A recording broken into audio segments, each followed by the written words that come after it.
பெரியவருடைய அறிவுரை மூலமாக நம்மிடம் பேசுவார்.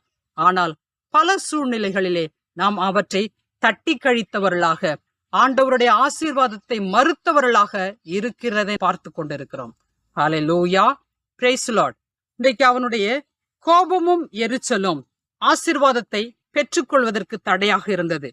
இன்றைக்கு நம்மிடம் இருக்கக்கூடிய வெறுப்பு, கோபம், வர்மம், வைராக்கியம், பெருமை, ஆணவம் இவற்றையெல்லாம் எடுத்து எறிய வேண்டும் என்று சொல்லி ஆண்டவர் இன்று நமக்கு அழைப்பு கொடுக்கின்றார். ஹல்லேலூயா, பிரைஸ் தி லார்ட். நம்முடைய வாழ்க்கையிலும் நாம் விரும்புகிற அதிசயத்தை பெற்றுக்கொள்ள நம்மிடம் இருக்கக்கூடிய கோபம், வெறுப்பு, ஆணவம், அதிகாரம் இவற்றையெல்லாம் எடுத்து எறிய வேண்டும் என்று சொல்லி ஆண்டவர் அழைப்பு கொடுக்கின்றார்.